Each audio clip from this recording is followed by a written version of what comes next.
Sonic Superstars is a bit of an oddball for me when it comes to my enjoyment of it. Overall, I had fun with it, but it didn't really invoke the sense of childlike wonder that Sonic 3 or even Mania gave me.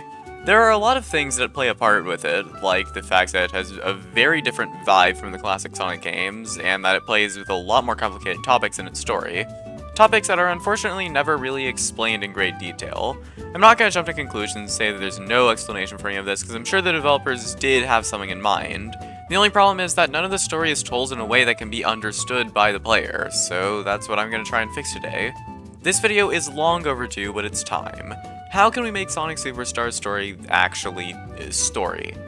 Before we start, I should say I am going to make this story more complicated than the kind you would see in a regular classic Sonic game, because Superstars itself tells a more complicated story anyways. I'll still do my best not to include any dialogue and instead focus on a story that's told through imagery rather than words. That being said, I'll explain anything that should be a mystery to the player in the video, since anything that's not directly stated in the story can be inferred based on the player's interpretation. One of my biggest problems with Superstars is that things seem to just happen in the game without much of an explanation. Sonic Mania had a lot of things happen out of nowhere as well, but with Mania there was always a reason for it. Everything connected back to the Phantom Ruby in some way, so it was able to get away with coming up with new things on the spot because the player always knew where it was coming from.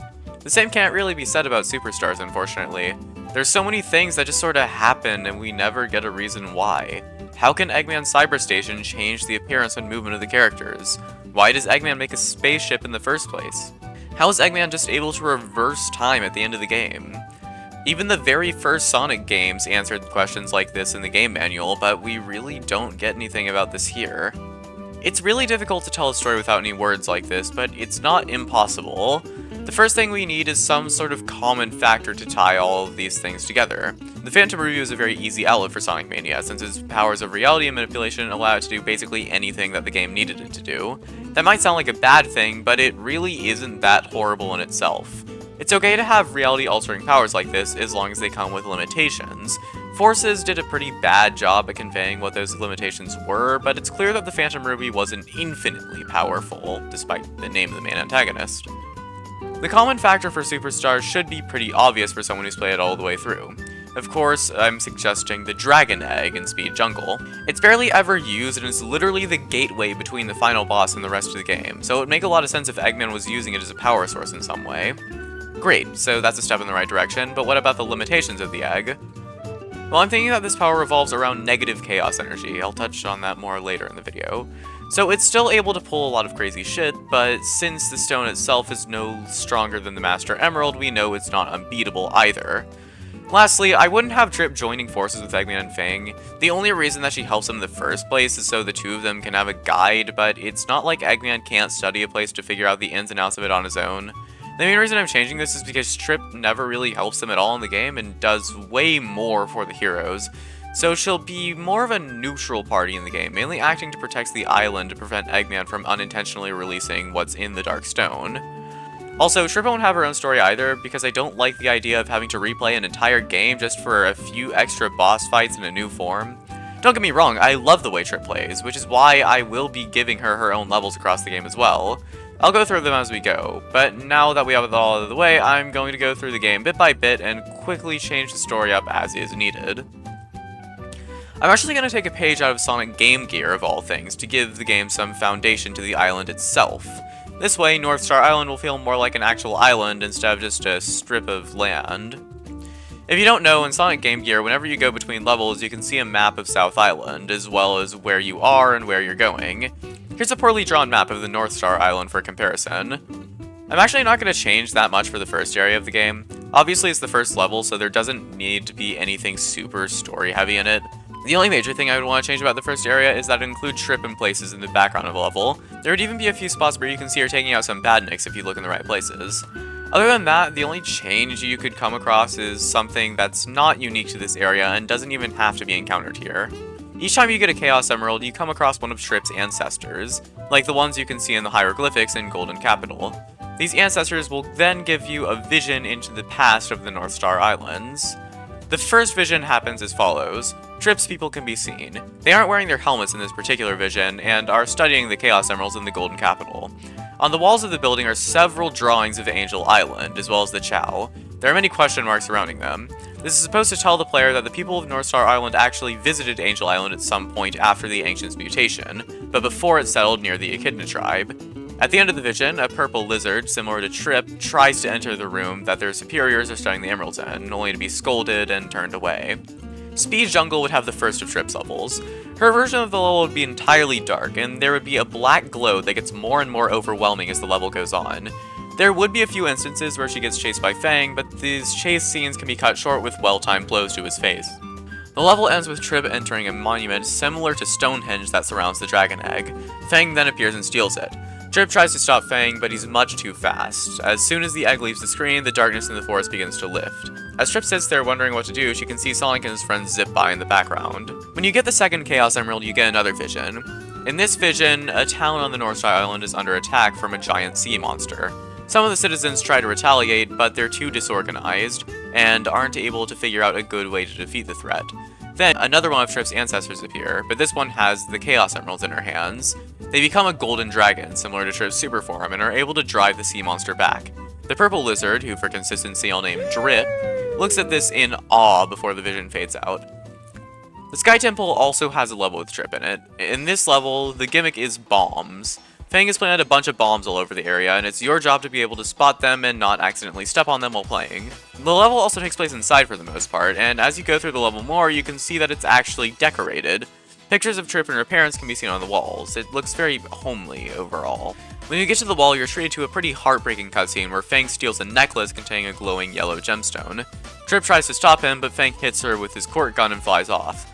Trip is now sad, and she buries her face in her helmet, but she's not alone. Sonic and his friends find her in this state and cheer her up. Having finally met, Trip then points near the top of the island, where Golden Capital can be seen in the distance. Trip gets a picture of a red gemstone from her home and shows it to Sonic. The group agrees to help Trip out, and they set off. When you get the third Chaos Emerald, surprise surprise, you get another vision. In this one, a little meteorite enters the atmosphere and falls out of the sky. It lands in the town that Drip lives in. He tries to check it out, but he's pulled back by a few adults. Some older people examine the meteorite. A red and purple energy grows off of it. Okay, this might seem random at first, but the reason I'm including it is because it gives an origin for the egg that the Dark Dragon is sealed in. The red-purple thing may seem like I'm trying to tie it into the end, and I sort of am, but Superstars itself also seems to have ties to the end in some ways. The stone doesn't come from the end, though. Instead, it just happens to have a very similar property that the end has: order. This egg is the antonym to chaos, and like the end, it can negate someone's super form. This is going to be extremely important later, so that's why I'm including the vision. I'm really not going to change the Casino Night Zone level that much, because it doesn't need to be super lore heavy, and I think it's fine as it is now. The only thing I'm going to change is adding a cutscene at the end of the area. Fang brings the black egg and Trip's necklace back to Press Factory. Eggman smiles when he sees the black egg. He looks at Golden Capital, which is very close to them, and puts an image of the red gemstone up on a screen nearby and sends some badniks out to look for it. When you get the fourth Chaos Emerald, you get a vision of the 7 warriors of Trip's ancestors. Each of them are holding a Chaos Emerald. They all kneel as a helmet is placed on their head, corresponding with the color of the emerald they're holding. Drip clenches his fist, looking jealous. Now we can move straight into Lagoon City, one of the only water levels in a Sonic game that doesn't make me want to rip my own hair out and choke myself with it. I would add a cutscene between Acts 1 and 2. Since there's a fruit theme, this cutscene would heavily rely on the fruit in the area. Trip grabs a big grape from nearby and draws the same symbol on it that's on the black egg. She presents this to the crew and grabs 2 nearby cherries. She holds them up to the grape and then smashes them onto the ground. The spray of juice on the ground makes the shape of a dark dragon with a red aura around it. Tails and Amy both look nervous at the sight of this, but Sonic brushes it off and continues walking. Knuckles stares down at the design, trying to figure out what it means before Sonic pulls him along with the rest of the crew. The cutscene then shifts to Press Factory once more, showing off the black egg, and a red gemstone on a screen behind it. When you get the 5th Chaos Emerald, you're not going to believe this, there's another vision. This time, Drip is much older now, and he's banging on the front gate of Golden Capital, but no one responds to him. He gets angrier and angrier, as images of being ignored or scolded as a child flash by. His eyes then turn red as he breaks down the door of Golden Capital and steps inside, frowning. I really don't have anything to change about the desert area, so the best I can do is add a Trip exclusive boss fight with a big snake, so there you go. Again, this isn't a super lore heavy area. Getting the 6th Chaos Emerald gives you a vision of Drip running through the Golden Capital. Many warriors attempt to stop him from getting to the main sanctum, but they're unable to do anything. He's on a rampage. Drip then makes it to the room where the emeralds are held in, and he single-handedly defeats all 7 of the Knights of Chaos. Drip then smiles as he finally holds all 7 Chaos Emeralds in his hands. They begin to orbit around him as he prepares to enter his super form, but things are different this time. Black lightning surround his body and his eyes are still a piercing red. Drip is then drowned in negative chaos energy that's spawned from his negative thoughts. He turns into a black dragon and erupts from the Golden Capital Sanctum. Finally, the group makes it to Press Factory. Since this is Eggman's main base, he's making sure that it stays well defended. Trip runs on ahead to get the black egg, while Sonic and the others try to find Eggman and Fang. Their search for Fang is unsuccessful, but they do find Eggman at the end of the second act. Eggman laughs as he shows off the black egg in his machine. After the boss, Eggman is defeated, but he gets away with the black egg. The rest of the group meets up with Trip in Eggman's computer room. They find out that Eggman was able to detect the location of the second red gemstone. It's shown lodged into a meteorite that's orbiting the Earth. They see that Eggman has already started the production on a space shuttle at the peak of the highest mountain on the island, so the group heads to Golden Capital in hopes of getting the red gem before Eggman and Fang do. When you get the 7th emerald, you get one last vision. Many of Trip's ancestors are running away in fear as the Black Dragon destroys the island, but one of them stays standing. She wears an orange helmet, just like the one Trip wears, and she also has a necklace with a yellow glowing gemstone in the middle of it. She uses the gemstone to go in a half super state, gaining the golden wings of the dragon but remaining herself. She also grabs the egg-shaped meteorite. She uses her positive chaos energy to fend off the Black Dragon, and then seal it inside of the Order Egg. The meteorite then turns black from Drip's negative energy, and Drip's red eyes solidify into gemstones, which the heroine seals inside of the Golden Capital. When the crew finally makes it to Golden Capital, they're already too late. The place is a mess, there are badniks everywhere, but they hold out hope that maybe they can stop them before it's too late. Unfortunately, once they get to the end of the area, it's all for naught.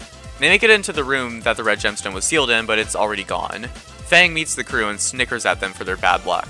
Trip tries to attack him, but Fang shoots her again. This makes Sonic really angry, triggering the first Fang boss fight. After Sonic kicks Fang's shit in, they look up at his giant robot. This time, Trip doesn't destroy it immediately, but instead Eggman grabs it with the help of his badniks, showing off one of the red gems in the process. Trip can barely see her necklace being held in the cockpit of Fang's robot. She tries to reach up and get it, but it's already gone. Fang uses this moment of confusion to slip away and head up to the launch site. Everyone is feeling pretty defeated at this point, but there's nothing to do but press on, so they start heading to the peak of the mountain. Luckily, it's really close by, so as long as nothing big happens, they should make it there before Eggman is able to launch his ship. Before getting to the base of the snowy mountain, the group find themselves in a weird mechanical room. It looks like one of Eggman's bases, but it's totally abandoned. Suddenly, once they're all in the area, something big happens. A strange cyber energy coats the area, and they're transported into a virtual reality hard drive. Enter Cyberstation Drone. Cyberstation will remain mostly unchanged, and is one of the most unique levels in the game. Also, the robot boss at the end of the level will default to looking like Metal Sonic instead of this abomination, because I know most people, myself included, didn't know you could customize it and were really disappointed in seeing whatever the hell this thing is instead of Metal Sonic. After they defeat not Metal Sonic, they're able to escape Cyberstation, but they wasted a lot of time there, and the launch of Eggman's space station is imminent, so the group begins climbing the mountain. A change to Frozen Factory is that you'll be able to see a meter showing how close the station is to being fully fueled. The meter is tied to your progression instead of the level timer, so there's no way to get to the ship before it depletes completely. Once you fight Ridley and see the ship take off, everyone is feeling hopeless except for Sonic. Sonic is able to lift everyone's spirits, and Tails gets to work on modifying the tornado with Eggman's tech to withstand space. Once it's finished, the crew gets onto the modified tornado and heads up to the egg station. Unfortunately, as soon as the group gets aboard, they see on screen that Eggman has already collected the second red gemstone, but it isn't game over just yet. There's nowhere else for Eggman to go, so if they can get to him before he's able to release the Black Dragon, they can stop it. Sonic's group goes after Eggman, but Trip goes off on her own to face Fang. Alright, look. As much as I think that Act 2 of Egg Station is a cool concept, I can't think of a way that it would work narratively. Eggman would either need the time stones or something else, and the time manipulation stuff comes out of nowhere anyways. So once Sonic makes it to the end of Act 1 of Egg Station, he follows Eggman into a boiler room below the ship. Meanwhile, Trip chases Fang through the ship until she gets near the top of it, where they have their battle. Fang is using Trip's necklace to power up his ship, so Trip has to wait until the energy wears off to attack. Nonetheless, she's still able to get her necklace back. Fang yells in frustration and then summons his giant robot for his final stand, but Trip retaliates. He puts on the necklace and halfway transforms into her super form, allowing her to fly and shoot fireballs, but not making her invincible. After a long and unfair battle, with a checkpoint this time, Trip defeats Fang and sends him flying out into space. Meanwhile, Sonic deals with Eggman's new and improved Death Egg robot in the boiler room. What I like about this fight is that it's essentially just a remake of the Death Egg robot from Sonic and Knuckles, but improved in every way. So the first phase will remain mostly unchanged. The second phase is when things get crazy though. Instead of just rewinding time to fix the machine, Eggman actually uses the black egg and the red eyes. Negative chaos energy surrounds the Death Egg robot and black wings come out of its back. Sonic then has to deal with the draconified Death Egg robot, but he's able to handle it after a lot of fighting. The egg station then begins crashing. Sonic and his crew meet up with Trip and they're able to get onto an escape pod, but Sonic wasn't able to retrieve the black egg. When the crew lands back on the North Star Island, the black egg lands right by them, as well as the red eyes. Trip tries to use her necklace to contain it, but it's too late. The reaction has already started. The darkness pours out of its vessel and surrounds the red eyes, as the black dragon is reborn. Drip has built up so much negative chaos energy in his imprisonment that he doesn't even need the Chaos Emeralds to retain his super form. He no longer has the want to be seen or be powerful anymore. He just wants to destroy every last trace of the island that's wronged him. Sonic and Trip don't back down though. They both use the Chaos Emeralds, allowing Sonic to become Super Sonic and Trip to fully transform. They head out to fight the Black Dragon together. This is probably the best boss fight in any classic Sonic game, so I'm not going to change anything about it until the end. The only difference until then is that Sonic and Trip will be tag teaming the beast instead of only Sonic being in the fight. After Sonic hits the Black Dragon with blow after blow, Trip uses her fire of positive chaos energy to dry and drain all of Drip's negative energy out of him. This weakens him tremendously, giving Sonic enough time to get the Black Egg and toss it to Trip. She's able to use it to seal the Black Dragon once again, but the order negates her chaos energy as well, kicking her out of the super form. Luckily, Sonic notices this and catches her.